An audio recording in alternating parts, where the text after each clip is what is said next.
ప్రభునందు మాకు అత్యంత ప్రియులైన దేవుని ప్రజలందరికీ ఈ ఉదయకాల సమయంలో యేసుక్రీస్తు వారి ఉన్నతమైన శ్రేష్టమైన పూజింపదగిన నామం పేరిట హృదయపూర్వకంగా శుభాలు ప్రకటిస్తున్నాను. It's always my pleasure and honour to wish you in the name of our loving saviour Jesus Christ. మన ప్రభు నిన్న నేడు నిరంతరము ఒకే రీతిగా ఉండువాడు. యుగముల పర్యంతం ఆయన ఒకే రీతిగా ఉంటాడని దేవుని లేఖనం సెలవిస్తుంది. ఆయన మార్పు లేనివాడు. God is immutable, he is never changing. ఆయన మన పట్ల కలిగి ఉన్న ప్రణాళికలు చాలా గొప్పవి అని లేఖనాలు సెలవిస్తున్నాయి. ఒకవేళ కొన్ని సందర్భాల్లో మనలను మనం ప్రేమించుకోలేని పరిస్థితిలో ఉన్నప్పుడు కూడా దేవుడు మనల్ని ప్రేమిస్తున్నాడు. అది చాలా ఆలోచించాల్సిన విషయం. అయితే దేవుని ప్రేమ మన జీవితాల్లో ప్రస్ఫుటంగా ప్రకటించబడ్డానికి కారణం మనం ఆయన్ను సంపూర్ణంగా అంగీకరించి ఆయన మార్గంలో నడుస్తామని, ఆయనకు మహిమకరంగా జీవిస్తామని దేవుడు తన ప్రేమను మన పట్ల వెల్లడి చేస్తున్నాడు. ఆయన ప్రేమను పొందుకుంటున్న మనం ఆయనకి ఎల్లప్పుడూ నమ్మకస్తులుగా బ్రతకాలి, ఫెయిత్ఫుల్గా ప్రభువుని సేవించాలి. ఈరోజు వాగ్దానం కోసం కనిపెడుతున్నారు కదా, కీర్తన గ్రంథం 91వ కీర్తన 7వ వచనం మనం చదువుకుందాం. Psalm 91 and verse 7. నీ ప్రక్కను 1000 మంది పడినను, నీ కుడి ప్రక్కను 10,000 మంది కూలినను, అపాయము నీ యొద్దకు రాదు. అపాయము నీ యొద్దకు రాదు. ఆ మాట జాగ్రత్తగా గమనించాల. 91వ కీర్తన బైబిల్ గ్రంథంలో చాలా ప్రాముఖ్యమైన కీర్తనగా మనం గుర్తిస్తున్నాం. ఏదన్నా కష్టం వచ్చినప్పుడు, ఏదన్నా అనారోగ్యం వచ్చినప్పుడు, హాస్పిటల్లో జాయిన్ అయినప్పుడు, లేదా ప్రతికూలతలు చాలా భయంకరంగా వస్తున్నప్పుడు ఎక్కువగా 91వ కీర్తన చదవడానికి ఇష్టపడతాం. ఈ కీర్తనకు ఉన్న గొప్పతనమే అది. 91వ కీర్తన మోషే గారు రాసి ఉన్నారు. దాన్ని దావీదు మహారాజు కంపైల్ చేశాడని చెప్పి బైబిల్ పండితుల యొక్క అభిప్రాయం. ఎందుకంటే 90వ కీర్తన, అంతకుముందు కీర్తన మోషే గారు రాశారు. 91వ కీర్తన కూడా ఆయనే రచించి ఉండొచ్చు. దాన్ని దావీదు గారు సేకరించి ఉండొచ్చు అని బైబిల్ పండితులకు అభిప్రాయం.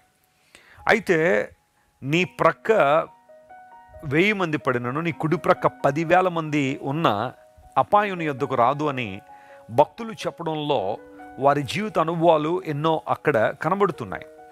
ఇటు మోషే జీవితంలో కావచ్చు, ఇటు దావీదు జీవితంలో కావచ్చు, అనేక సందర్భాల్లో దేవుని సహాయాన్ని వారు వేడుకున్నప్పుడు దేవుడు వారికి అసాధారణమైన రీతిలో సహాయం చేసినట్టుగా లేఖనాల్లో మనం చూస్తున్నాం. ఎందుకంటే దేవుడు నమ్మదగినవాడు. ఆయన తన ప్రజల పట్ల ఉన్నతమైన ఉద్దేశాలు కలిగి ఉన్నాడు కాబట్టి ఆ ఉద్దేశాలు నెరవేర్చడానికి దేవుడు ఎప్పుడు కూడా సంసిద్ధుడే. ఈవిల్ అనే మాట, అపాయము అన్న చోట ఈవిల్ అనే మాట మనం చూస్తే దానికి హిబ్రూ పదం రాహ్ అనే మాట వాడబడింది. రాహ్ అనే పదం అర్థాలు మనం చెప్పుకోవాలంటే సారో, చింతలు, డిస్ట్రెస్, నిరుత్సాహం, నిరాశ. ఆ తర్వాత గ్రీఫ్ అనే మాట కూడా భయంకరమైన దుఃఖము.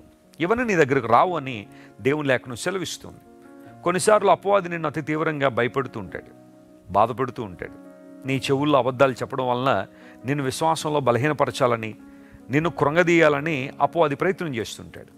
అయితే మనలో ఉన్న పరిశుద్ధాత్మ దేవుడు ప్రతి సందర్భంలో మన జ్ఞాపకం చేసే విషయం ఏంటంటే, నో, అపవాది యొక్క మాటలు నమ్మొద్దు. నువ్వు దేవుని చేతిలో ఉన్నావు, నేను నడిపిస్తున్నాను. దేవుని మహిమ కొరకు నువ్వు జీవించాలని ఆత్మదేవుడు మనతో మాట్లాడుతున్నప్పుడు మనం ఏ స్వరానికి లోబడుతున్నాం, లేదా ఏ స్వరానికి మనం ఇన్క్లైన్ అవుతున్నాం అనేది పరిశీలన చేయాలి. అనేకులు అపవాది స్వరానికి లోబడి కృంగిపోతున్నారు. విశ్వాసులను పిలిపించుకుంటారు. ఎంతో కాలంగా సేవ చేస్తున్నా అని పిలిపించుకుంటున్న వాళ్ళు కూడా కొన్ని సందర్భాల్లో అతి తీవ్ర నిరుత్సాహం, నిరాశలోకి వెళ్ళిపోతుంటారు. బైబిల్ సెలవిస్తూ ఉంది, నీ ప్రక్కన ఒకళ్ళు కాదు, ఇద్దరు కాదు, ఒక 10,000 పీపుల్, 10,000 మంది నీ ప్రక్కనున్న అపాయం ఎద్దుకు రాదు. ఎందుకంటే దేవుని బలం అంతకన్నా గొప్పది. దేవుని యొక్క శక్తి శత్రుబలం కన్నా గొప్పది. మీలో ఉన్నవాడు లోకములో ఉన్నవానికన్నా గొప్పవాడు. ప్రైజ్ ది లార్డ్, హల్లెలూయా. నమ్ముతున్నారా? మీరు విశ్వసిస్తున్నారా? కేవలం బైబిల్ చదివేయడం మాత్రమే కాదు, ఆ మాటలు మనం అప్లై చేసుకోవాలి. విశ్వాసంలో బలపడాలి. మీలో ఉన్నవాడు లోకంలో ఉన్నవానికన్నా గొప్పవాడు. కొన్ని సందర్భాల్లో అపవాది తోక జాడిస్తూ ఉంటే ఆ తోకను చూసే భయపడిపోతున్నారు చాలామంది. నో, నీలో ఉన్న దేవుడు గొప్పవాడు. పరిశుద్ధాత్మ దేవుడు నీకు శక్తినిచ్చువాడు, ఆయన నడిపించువాడు, బలపరుచువాడు. తన మహిమ కొరకు నేను వాడుకోవడానికి దేవుడు ఇష్టపడుతున్నప్పుడు నువ్వెందుకు అపవాది మాటలు నమ్మి మోసపోతున్నావు? అవిశ్వాసుల మాటలు నమ్మి ఎందుకు ప్రగదారి పడుతున్నావు? ప్రతి చిన్నదానికి ఎందుకు భయపడుతున్నావు? నీకు వచ్చిన రోగం కావచ్చు, నీకు వచ్చిన అవమానాలు కావచ్చు, నీ మీద పడుతున్న నిందలు కావచ్చు, no matter what it is, దేవుడు వాటిని తప్పించి నీకు జయమిచ్చువాడు. ఈ 91వ కీర్తన సారాంశమే అది, దేవుడు నీ పక్షంగా ఉన్నాడని. అపాయం నీ వద్దకు రాదు, ప్రభు నిన్ను కాపాడువాడు. నిన్ను కాపాడువాడు కునుకుడు నిద్రపోడని బైబిల్ గ్రంథం సెలవిస్తున్న రీతిగా ఆయన నీ పక్షాన మంచి ఉద్దేశాలు కలిగి ఉన్నాడు. వాటిని గమనించి ప్రభువును స్తుతించు. దేవుని కొరకు నువ్వు ఎలా వాడబడగలవో గమనించు. నీ చుట్టూ ఎంతమంది ఉన్నారనేది ప్రశ్న కాదు, నీతో ప్రభు ఉన్నాడో లేదో చూసుకో. ఆయన మార్గాల్లో నడుస్తున్నావు లేదో గమనించు. ఆయన చిత్తానుసారం నువ్వు బ్రతుకుతున్నావు లేదో గమనించు. ఖచ్చితంగా ప్రభు నీ పక్షాన్ని మేలు చేస్తాడు. దావీదు ఏలా లోయలో ఉన్నప్పుడు గొలియాతు తనకన్నా చాలా గొప్పవాడిగానే కనబడ్డాడు. ఇటు బలములో కావచ్చు, వయసులో కావచ్చు, దావీదు కన్నా ఎన్నో రెట్లు పెద్దవాడైన గొలియాతును దేవుడు మట్టి కరిపించాడు. దావీదుకు విజయాన్ని ఇచ్చాడు. ఆ విజయము దావీదును ఉన్నతమైన స్థలాలకు తీసుకెళ్ళడానికి ఉపయోగపడింది. ఈరోజు ఒకవేళ నీ జీవితంలో కూడా శత్రువు చెలరేగిపోతున్నాడా? నీ బలం కన్నా ఎన్నో రెట్లు బలంగా శత్రువు అనిపిస్తున్నాడా? పరిశుద్ధాత్మ దేవుడు నిన్ను నడిపిస్తూ తన శక్తిని నీకు ఇవ్వాలని ఆశిస్తున్నప్పుడు దేవుని శక్తి, దేవుని బలం శత్రుబలం కన్నా ఎప్పుడూ గొప్పదే. ధైర్యంగా ఉండు, ప్రభువు మీద ఆనుకో, విశ్వాసంలో ఏనాడు బలహీనపడద్దు. ప్రభువును స్తుతిస్తూ, ప్రార్థనలో బలపడుతూ, దైవ లేఖనాలను పఠిస్తూ, వాటిని జీవితానికి అన్వయించుకుంటూ ముందు కొనసాగినప్పుడు అపాయము నీ వద్దకు రాదు. Praise the lord. ఈ వాగ్దానాన్ని క్లెయిమ్ చేసుకుని ప్రభువును స్తుతించండి. గొప్ప కార్యాలు మీ జీవితంలో జరుగుతాయి. ప్రార్థన. ప్రేమగల తండ్రి, గొప్ప దేవానికి స్తోత్రాలు. 10,000 మంది మా ప్రక్కనున్న అపాయం మా యొద్దకు రాదు అని వాక్యంలో సెలవిచ్చారు. 91వ కీర్తన ద్వారా మాలో అనేక సార్లు అనేక మంది ఎంతో దీవెన, ప్రేరణ, స్ఫూర్తిని పొంది ఉన్నారు. మరొకసారి ఈ మాటను మా ముందుకు తీసుకొచ్చిన నీకు వందనాలు. కొన్నిసార్లు అపాయం వస్తుందేమో, కీడు జరుగుద్దేమో అన్న భయం మమ్మల్ని కృంగదీస్తున్నప్పుడు అపాయము నీ యొద్దకు రాదు అని ఈరోజు నువ్వు మాట్లాడిన మాట చాలా గొప్ప ధైర్యాన్ని మాకు ఇస్తుంది.